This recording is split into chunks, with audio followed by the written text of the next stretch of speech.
Hanukkah arrives each winter with the soft glow of candles, the scent of frying latkes, and the sound of laughter rising from gatherings of families and friends. It is a holiday filled with warmth and light, but just beneath its cozy traditions lies a story woven with defiance, determination, and the fierce desire to preserve identity. Among all the symbols of Hanukkah, one object seems especially modest at first glance: a small spinning top, carved from wood or molded from clay, that dances in circles on a kitchen table. Yet the Dreidel, simple as it may seem, carries with it a history far older and far deeper than most of us realize. Today, children spin the Dreidel for chocolate coins or candies, and adults join in for the nostalgia of long-ago games. The letters painted on its sides whisper a familiar message about a great miracle, and its spinning has become as recognizable a part of Hanukkah as the lighting of the menorah. But behind this cheerful custom lies a past shaped by hardship. For generations of Jewish families, the Dreidel's earliest roots were connected not merely to games and celebration, but to education carried out in secret. There was a time, according to tradition, when Jewish children were forbidden to learn their own teachings, and when studying openly could lead to punishment or worse. Legends tell us that the Dreidel was more than a toy. It was a cover, a tool of protection, a symbol of quiet rebellion disguised as innocent play. In this video, we are going to explore how such a small object came to hold such powerful meaning. We will travel back to the world of ancient Judea, where political oppression set the stage for some of the most dramatic struggles in Jewish history. We will explore the laws that restricted Jewish practice, the dangers faced by families who refused to abandon their traditions, and the way stories of courage and secret learning have been preserved across centuries. Then we will follow the Dreidel itself on an unexpected journey through medieval Europe, where it evolved from a gambling device into a beloved Hanukkah treasure, shaped by culture, storytelling, and the resilience of Jewish communities. By the time we reach the present day, we'll see how the Dreidel became not just a playful game, but a symbol of survival, identity, and joy. And along the way, we'll uncover the surprising truth about why Jewish children were once forbidden to learn, and how a little spinning top came to stand at the heart of that story. Before we begin, I'd love to know where you are watching from.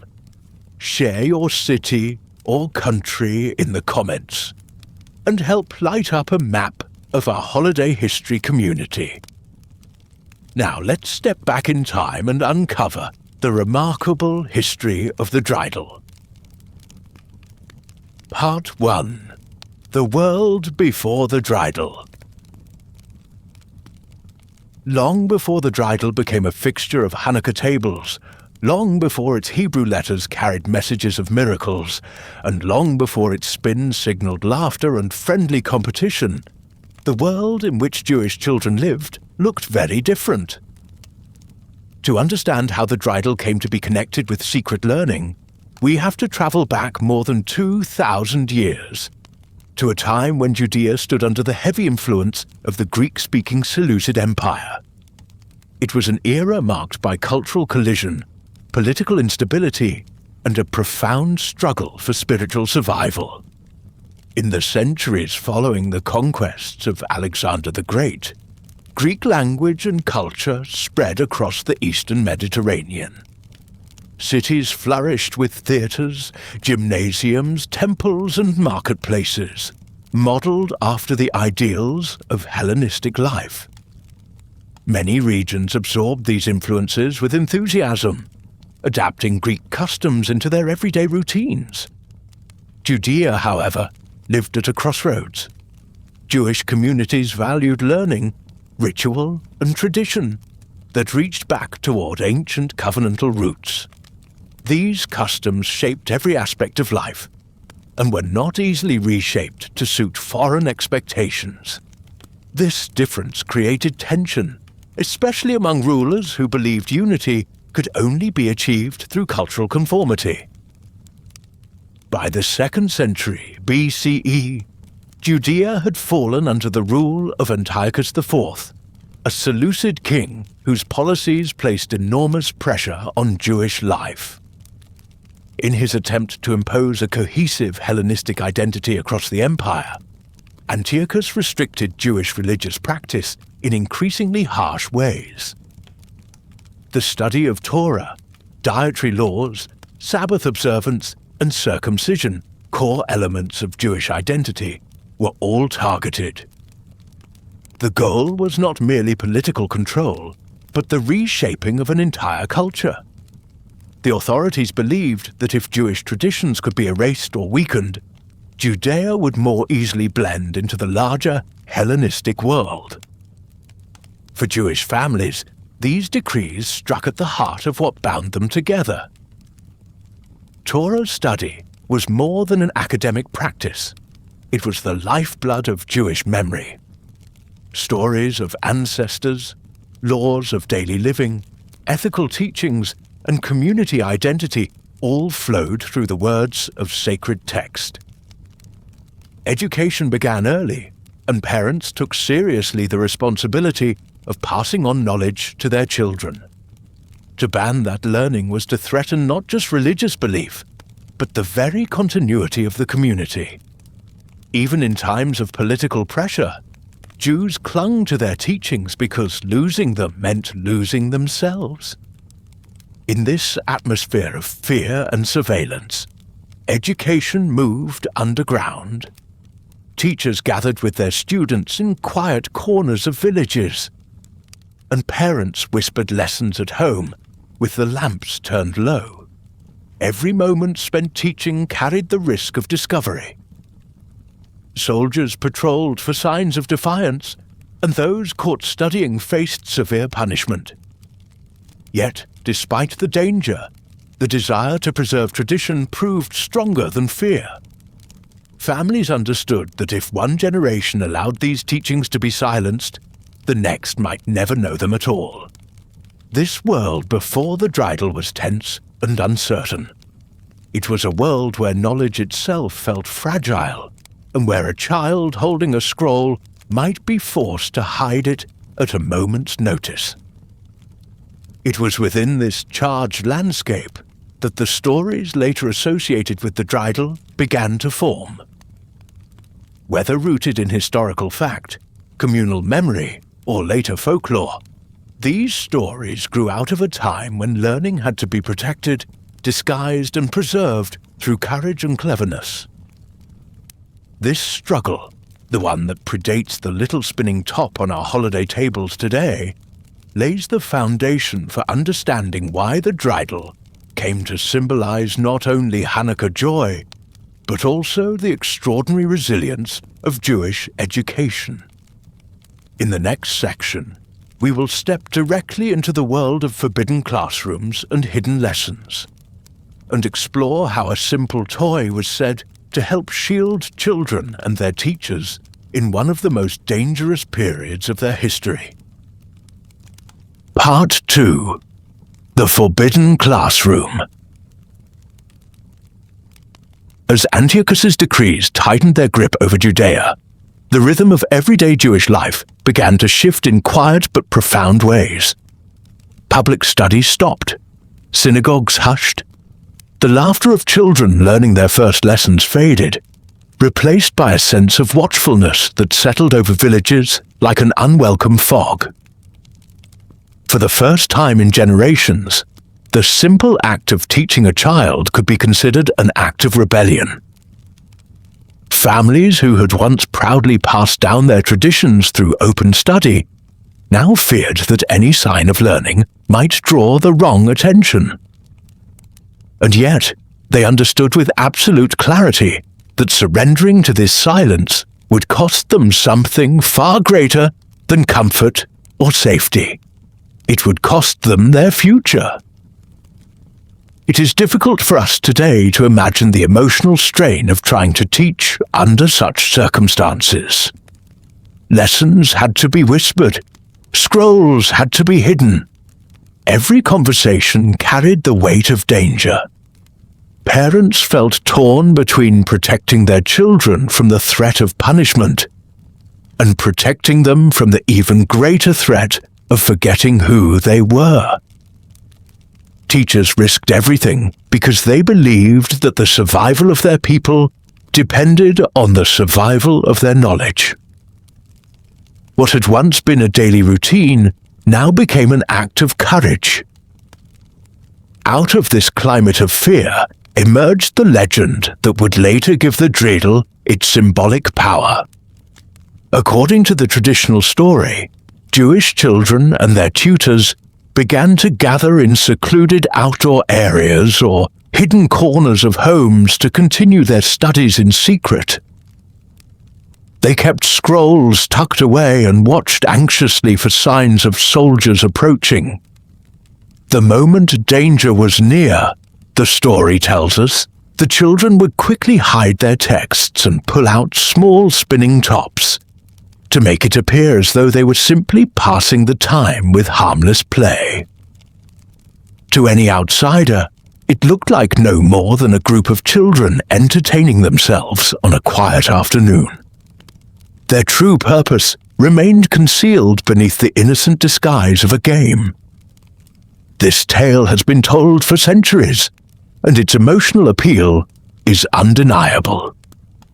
It captures the cleverness and bravery of communities determined to preserve their identity at any cost. It highlights the tension between fear and resilience, and it gives the Dreidel a heroic origin that transforms a toy into a reminder of defiance. Yet historians remind us that this version of the story blends fact with folklore. There is no surviving evidence from the period of Antiochus that spinning tops were actually used as educational decoys. The earliest references to such a practice appear many centuries later. Still, the lack of historical documentation does not dim the cultural significance of the story. For many Jewish families, it reflects a deeper truth. That study has often required protection, ingenuity, and courage. Jewish history contains many moments in which learning had to be hidden, whether during Roman persecutions, medieval expulsions, or eras of censorship and restriction. The Dreidel legend echoes all of these periods, reminding listeners that the urge to learn has always outpaced attempts to silence it. Even if this particular version of events developed long after the time of the Maccabees, its themes resonate because they embody the emotional reality that communities carried with them through generations of hardship. A story does not need to be historically literal to express something profoundly true. In the context of Hanukkah, a holiday rooted in the struggle for cultural and religious survival, the legend of children disguising their studies becomes especially poignant. It reinforces the idea that the miracle of Hanukkah is not only about oil lasting 8 days, but also about the endurance of Jewish memory.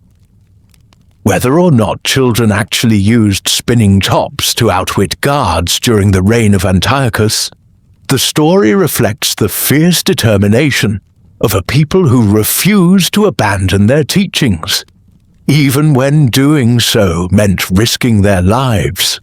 By the end of this period, as Judea moved from oppression to revolt and ultimately reclaimed its religious freedom, the story of secret learning took its place in the collective consciousness.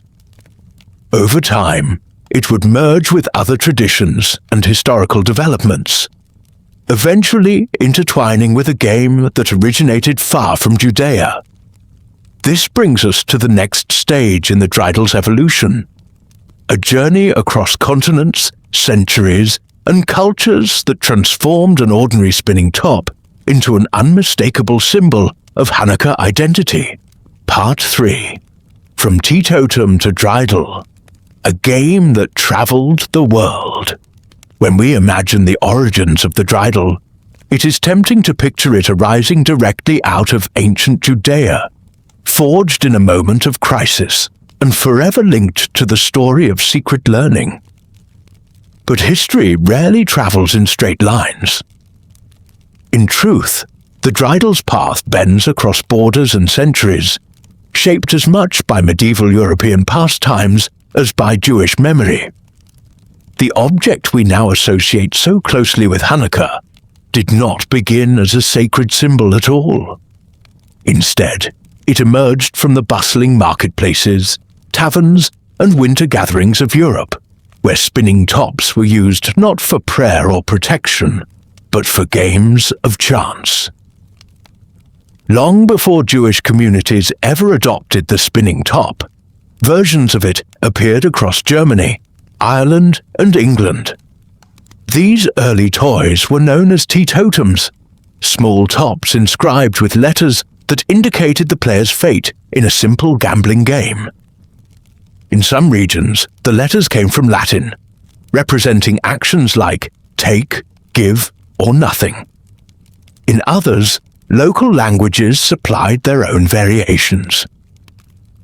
During holidays, villagers from all walks of life enjoyed spinning the totem as a light-hearted distraction from the cold. It was a game that required no special skill, only a willing spirit and a bit of luck. Older than many nations and simpler than most pastimes, it was the kind of game that naturally traveled, carried by word of mouth and by the movement of people from place to place. Jewish communities living in medieval Europe inevitably encountered this game. Life in the Jewish quarters of cities and villages was often marked by hardship and instability, but it was also rich with cultural exchange. Jews worked alongside their non-Jewish neighbors, traded in shared markets, and witnessed the same seasonal festivities that surrounded them. It is easy to imagine children watching others spin these tops, captivated by the swirl of motion and eager to explore the game for themselves. Over time, Jewish families began playing with the totem as well, incorporating it into their own winter traditions. As the game made its way into Jewish life, something remarkable happened. It began to change. Jewish culture is filled with examples of everyday objects transformed into vessels for meaning, and the totem was no exception. Instead of using the Latin or German letters that originally marked the top, Jewish communities adapted it to feature 4 Hebrew letters. These letters, Nun, Gimel, He, and Shin, became associated with the phrase Nes Gadol Haya Sham, meaning a great miracle happened there, a reference to the events of Hanukkah. At first, the connection may have been loose or playful, a clever way to bring the game into the orbit of the holiday. But as generations passed, the association deepened until the Dreidel became an unmistakable part of Hanukkah tradition. Linguistically, the word Dreidel reflects these European roots as well. It comes from the Yiddish word Dreidel, meaning to spin, itself derived from Germanic origins. This linguistic trail reminds us that Jewish culture has never developed in isolation. Instead, it has always absorbed and reinterpreted the influences around it, weaving them into a uniquely Jewish tapestry of meaning.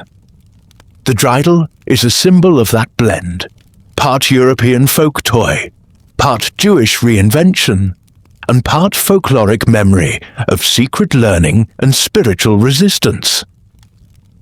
Regional variations soon appeared as the Dreidel traveled with Jewish communities across Europe and beyond.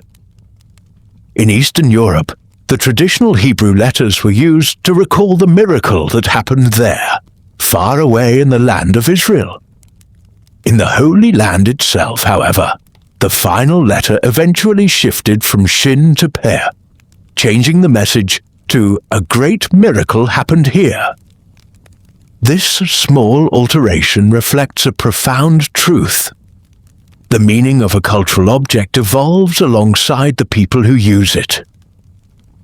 For Jews living in the diaspora, the dreidel pointed back toward a cherished homeland. For Jews living in Israel, it connected them directly to the soil beneath their feet. Through all of this movement and adaptation, the dreidel began to take on a life of its own within Jewish communities. What had once been a simple game for passing the time in the cold months now became a reminder, sometimes playful, sometimes solemn, of identity, tradition, and history. It carried echoes of the old European totem, but it also bore the weight of centuries of Jewish storytelling.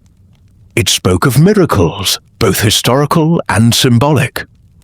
And it hinted at the deeper origins tied to the forbidden classrooms of ancient Judea, a connection shaped not by historical certainty, but by the enduring human need to locate meaning in the objects we cherish. By the early modern period, the dreidel had become firmly established as a Hanukkah custom. Families gathered to spin it as candles flickered against frosted windows, and children learned the rules of the game just as they learned the stories of their people. The dreidel no longer belonged to Europe. It belonged to Jewish memory. And in that memory, it stood as both a piece of cultural inheritance and a testament to the resilience of a community that had carried its traditions through exile, persecution, and change. In the next section, we will explore how this evolving game found its way into the heart of Hanukkah celebration, and why it became one of the holiday's most enduring symbols, bridging the worlds of folklore, history, and faith. Part 4. How the dreidel became a Hanukkah icon. By the time the dreidel had taken on its familiar shape and lettering, it was already far more than a borrowed European pastime.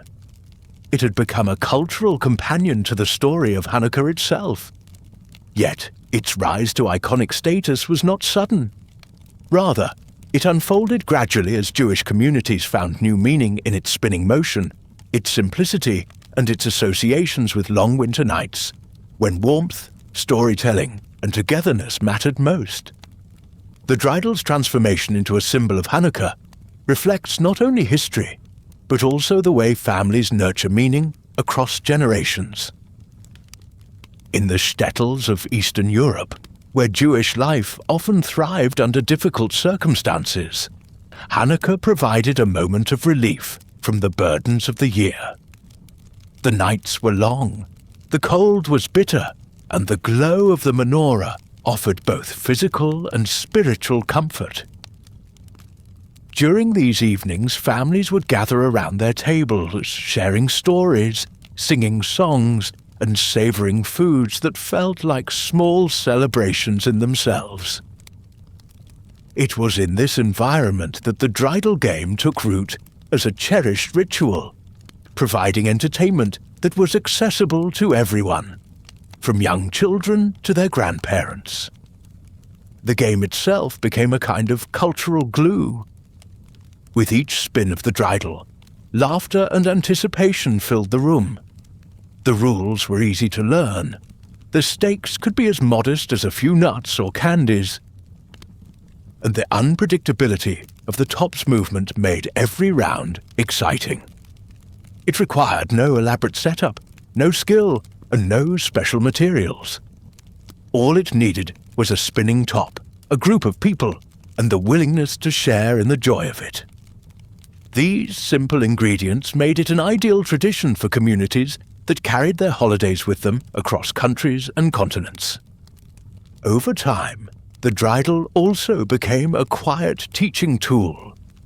Parents used it to introduce their children to Hebrew letters, to retell the story of the Maccabees, and to connect the holiday's themes of perseverance and identity with something tangible. The game created a bridge between the past and the present, anchoring the Hanukkah story in a household activity that children looked forward to each year. Even families who struggled to maintain other customs found comfort in the familiarity of the Dreidel spin. As the Dreidel became woven more deeply into Jewish life, its symbolism expanded. Some saw in its spinning motion a metaphor for the unpredictable nature of history, where fortunes can change suddenly and unexpectedly. Others viewed the letters on its sides as reminders that life, much like the Dreidel itself, is shaped by forces both within and beyond our control. For many, the Dreidel served as a celebration of survival, echoing the triumph of Hanukkah and the enduring hope that pervades Jewish tradition. It reminded communities that even in times of hardship, joy could still be found and miracles could still be remembered. In the 19th and early 20th centuries, as waves of Jewish immigrants arrived in America, they brought the Dreidel with them. Here, the game found a new environment in which to flourish. Families living in crowded urban neighborhoods gathered to celebrate Hanukkah with traditions they had carried across the ocean. Children who had never seen the shtetls of Europe learned the game from their elders, spinning wooden tops on apartment floors, as their parents and grandparents recounted the stories that had shaped their own childhoods. As Hanukkah celebrations evolved in America, the Dreidel grew into a recognizable cultural emblem. It appeared in children's books, holiday cards, classroom activities, and seasonal decorations. Its design became more colorful, more varied, and more playful. Manufacturers created Dreidels of wood, plastic, metal, and clay, each one a small reminder of continuity in a rapidly changing world. Even as American Jewish life adapted to new surroundings, the Dreidel remained a stable point of connection to history, heritage, and community. The 20th century also saw the creation of popular Hanukkah songs that cemented the Dreidel's place in modern imagination. Generations of children learned cheerful refrains about spinning tops while lighting candles beside their families. These songs helped anchor the Dreidel not only in tradition, but also in the joyful, festive identity of the holiday. Before long, the Dreidel was synonymous with Hanukkah itself, recognized even by those who knew little of the holiday's deeper story.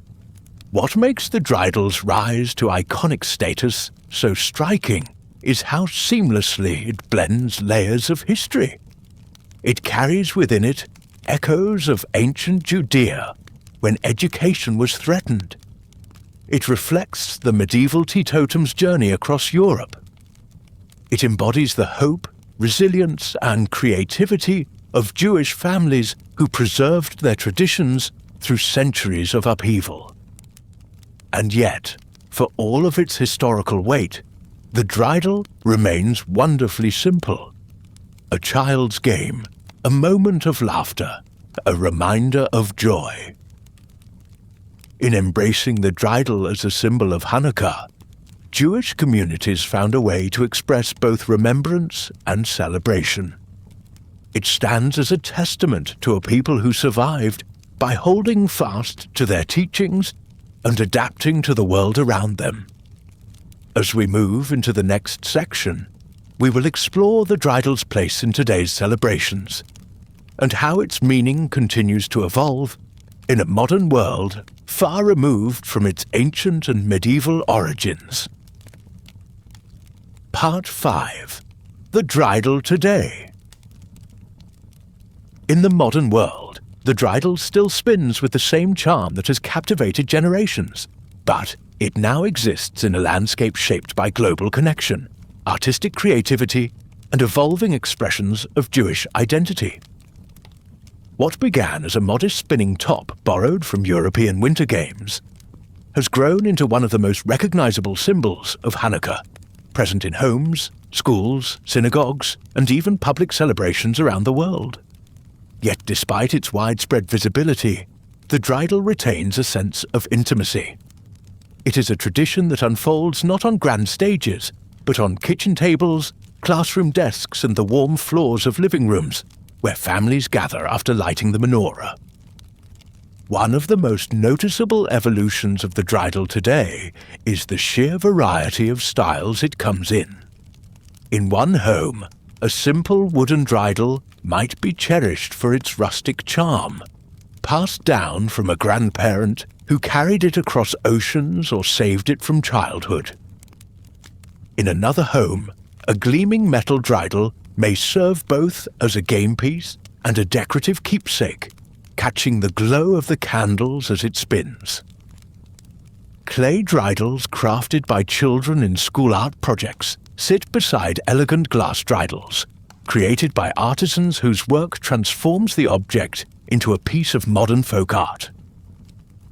Even mass-produced plastic dreidels have their place, especially in large classrooms or community centres, where dozens of children gather to play together during Hanukkah festivities. Each version, no matter how humble or elaborate, contributes to a living tradition that continues to reinvent itself. Beyond its physical forms, the dreidel plays a meaningful role in education. Teachers often introduce the game to help students learn the Hebrew letters that adorn its sides. Through the game, children encounter the story of Hanukkah in an accessible and friendly way, connecting the miracle of the holiday to an activity that invites participation. For many young learners, the dreidel becomes an early point of contact with Jewish history. Spinning it is not just fun, it is a way of engaging with ancient memory, turning abstract stories into something tactile and immediate. Within families, the dreidel has become a ritual that bridges generations. A parent teaching a child how to spin the top mirrors countless similar scenes from centuries past. The shared excitement when the dreidel lands on a letter that allows the player to take the whole pot creates bonds that linger long after the game is over. The memories formed during these games often become part of a family's holiday lore, woven together with stories of ancestors and traditions that have shaped the household's identity. In this way, the dreidel continues to serve as both an object of play and a vessel of continuity, carrying forward the emotional and cultural weight of the past. The modern era has also brought the dreidel firmly into the realm of popular culture. It appears in music, from timeless children's songs to humorous parodies that circulate widely during the holiday season. Greeting cards and holiday displays showcase colourful illustrations of dreidels, and merchandise ranges from clothing and jewellery to kitchenware and ornaments. In public spaces, where communities celebrate Hanukkah together, oversized dreidels sometimes serve as festive decorations that immediately signal the holiday's arrival. These playful representations remind us that the dreidel has transcended its origins to become a widely recognized symbol, one that sparks joy and curiosity, even among those who do not celebrate the holiday themselves. Despite the modern world's rapid pace and constant change, the dreidel maintains a sense of groundedness. Its spinning motion is a momentary pause, a small reminder of the timeless cycles of celebration and memory that have shaped Jewish life for centuries. Even in an age dominated by digital entertainment, children still delight in the thrill of watching the dreidel wobble, twist, and finally fall, as unpredictable and captivating as ever. The game asks for nothing more than a moment of shared attention and a willingness to engage with tradition. making it uniquely suited to today's search for meaningful family rituals. In its contemporary form, the Dreidel embodies everything that makes Hanukkah special. The blending of joy and remembrance, the resilience of a people who carried their traditions through adversity, and the warmth of community that shines brightest in the darkest season of the year. Its journey from a medieval gambling toy to a symbol of courage, miracle, and identity speaks to the extraordinary adaptability of cultural traditions. And yet, through all of its transformations, the heart of the Dreidel remains unchanged. It is a simple object with a profound story, one that continues to spin across continents and generations, carrying with it the spirit of a holiday rooted in perseverance, hope, and light. Now that we have explored the Dreidel's place in the modern world, we can bring together the threads of its long and winding history. In the conclusion, we will reflect on the remarkable journey of this unassuming object and the deeper meanings that have allowed it to endure as one of the most beloved symbols of Hanukkah. Across centuries and continents, through moments of joy and periods of profound hardship, the Dreidel has spun its way into the heart of Jewish tradition. What began as a simple game of chance, played in the cold evenings of medieval Europe, absorbed layers of meaning until it became something far greater than its origins. It came to symbolize the quiet defiance of families who refused to let their teachings vanish. It became a reminder of the courage that flickered through the darkest chapters of history, just as the menorah's flames flicker against winter's long night. And it remains, even now, a beloved part of Hanukkah, connecting children and adults alike to a legacy far older than any of us. When we look at the Dreidel today, we see more than a spinning top. We see the traces of ancient Judea, where study had to be hidden and identity had to be protected. We see the influence of European totems, which brought new forms of play that Jewish communities reshaped into something deeply their own. We see the families who gathered in small wooden homes with frost on the windows, spinning dreidels beside menorah flames that mapped out both memory and hope. And we see the modern celebrations where the Dreidel continues to inspire laughter, learning, and a sense of connection that bridges generations. The legend that children once used spinning tops to disguise forbidden lessons may not be historically literal, but its emotional truth resonates across time.